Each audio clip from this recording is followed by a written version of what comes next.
جوړ په خیر ملګرو، نن زموږ محترم وزیر اعلی سهیل افریدي صاحب مردان ته تشریف راوړی.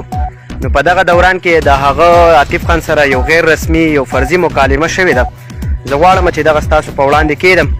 وایي کله چې دوی د مردان په دروازه باندې مردان ته را داخل شول، نو مخامخ ورته عاطف خان د رینګ روډ هغه فلای اوور وروخو په کوم چې دا لیکلي چې مسکرای اب مردان مې ہے. بیا خو یې وزیر اعلی صاحب لږ مسکې شو، بیا یې دا پوښتنه وکړه چې یاره دا کارنامه د چا ده؟ نو هغه ورته وویل چې یاره د عوامي نیشنل پارټۍ. بیا د هغې نه لږ مخکې چې راله نو په ګس لاس یې ورته مردان سپورټس کمپلیکس ورخو. نو وزیر اعلی صاحب ویل چې یاره دا د چا کارنامه ده؟ چې دا هم د عوامي نیشنل پارټۍ. بیا د هغې نه پس چې کوم دی نو پخۍ تر لاس باندې بیا ورته باچا خان میډیکل کالج ورخو. نو چې یاره دا د چا کارنامه ده؟ نو هغه ورته ویل چې یاره دا هم د عوامي نیشنل پارټۍ. بیا د هغې په شا باندې باچا خان ډینټل کالج چې کوم دی نو هغه یې ورته ورخو. نو په دغې کې وزیر اعلی صاحب ته مخکې شو، ورته ویل چې یاره لازمي خبره دا هم د عوامي نیشنل پارټۍ وي. نو هغه ورته چې همداسې ده. بیا د هغې نه لږ مخکې چې راله نو په بلال مسجد سره دغلته کې ورته عبدالوي خان پوهنتون ورخو چې یاره دا د مردان پوهنتون دی. نو هغه ورته ویل چې یاره دا د چا کارنامه ده؟ نو هغه ورته ویل چې یاره دا هم د عوامي نیشنل پارټۍ. بیا چې کله د کالج چوک ته راورسېدل نو کالج چوک کې د مردان پہچان کوم مناره چې وه او مخامخ ورته د 11 آفیس دی. نو ورته ویل چې یاره دا د چا کارنامه ده؟ نو هغې ورته ویل چې یاره دا هم د عوامي نیشنل پارټۍ. نو وزیر اعلی صاحب په دغه دوران کې یو زورور سوال وکړو او هغه سوال داسې و چې یاره ګټلې چا ده؟ نو عاطف خان ورته ویل چې یاره پاکستان تحریک انصاف.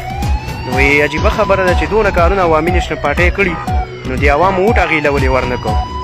نو عاطف خان ورته وی واقع چې عوامي نیشنل پارټۍ دلته کې ډېر کارونه کړي دي، خو یو کار د عوامي نیشنل پارټۍ نه و کړی، هغه مونږ وکړو، په هغې وجه مونږ له عوامو ووټ راکړو.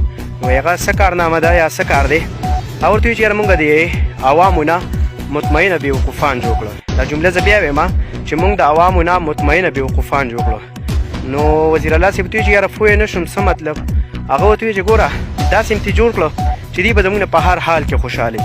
که مونږ کینو هم به دوی خوشحاله وي، که مونږ پاسونو هم به دوی خوشحاله وي، که مونږ ګرځو هم به دوی خوشحاله وي، که مونږ څه وایو هم به دوی خوشحاله وي، او که مونږ څه نه وایو نو هم به دوی خوشحاله وي. یعنې دوی به مطمئن وي په هر حال کې.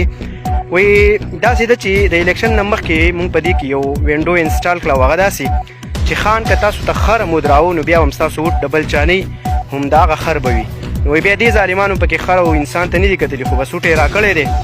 نو وزیر اعلی صاحب وایي چې هغه خو ټیک ده، خو زه دلته کې رالم مردان ته د عوامو ته بس وایم چې مونږ څه کړي دي. نو عاطف خان ورته ویل چې ته غم مه کوه، دا تپوس چې کوم دی نو دوی د پرویز خټک نه دی کړی، د محمود خان نه دی کړی، د الیمین ګنډافور نه دی کړی، په پنجاب کې دغه بزدار نه دی کړی. نو ستا نه به څه وکړي؟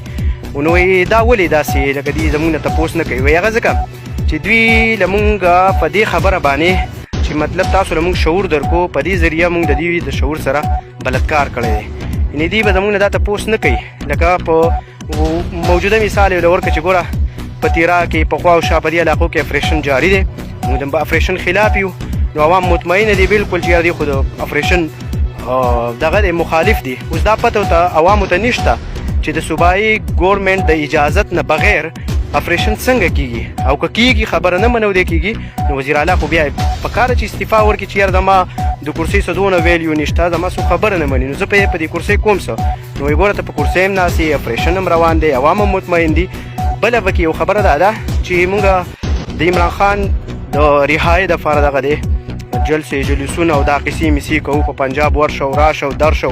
په پنجاب خو نه خیر، په پښتونخوا کې که نه، پنجاب ته خو داسې پالسانه دي جرأت نشي کولی.